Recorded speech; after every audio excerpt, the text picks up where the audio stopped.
Une équipe que toutes les équipes de la Première Ligue ne craignent plus. Allant jusqu'à sentir une certaine audace de la part des petites équipes face à eux. L'histoire s'efface. Les petits osent, les fans en colère. Avec des transferts énormes, le résultat reste nul.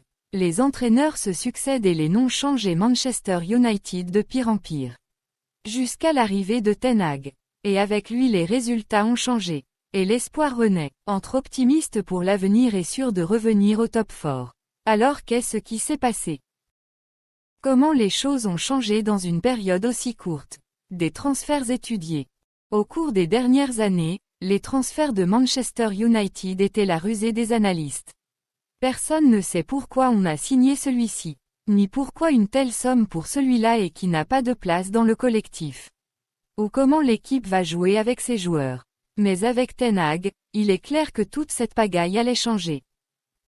La signature de Malacia, l'ailier gauche qui a été salué par tout le monde, est une demande personnelle de Ten Hag qui le suivait depuis qu'il était joueur de Feyenoord.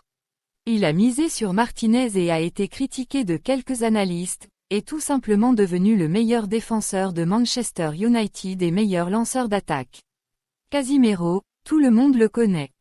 Tony, qui a signé pour 100 millions d'euros, titulaire du premier match, il marque déjà son premier but.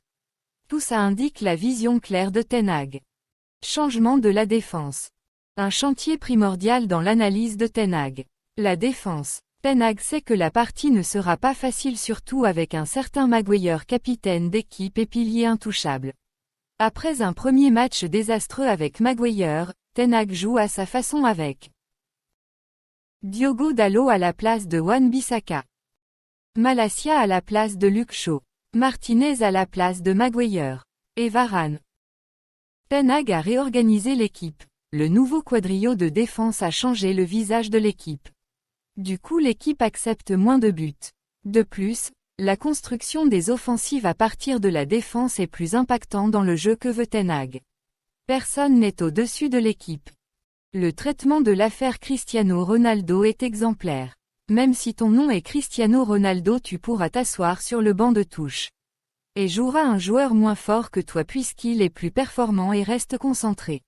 Même chose pour Maguire, même si les médias le défendent. Mais l'entraîneur envoie un message clair, tu ne joueras que si ton rendement te suit. Le départ de Pogba a bien aidé pour diminuer les tensions dans les vestiaires et le club s'est débarrassé de son impact négatif sur les vestiaires. Tout ce changement a allumé la compétitivité entre tous les joueurs et a enlevé la laxité des joueurs. Des punitions douloureuses. Après la première défaite contre Brighton, l'entraîneur a puni les joueurs en leur obligeant à courir 13 km, c'est exactement la différence de distance parcourue en match entre Brighton et Manchester United.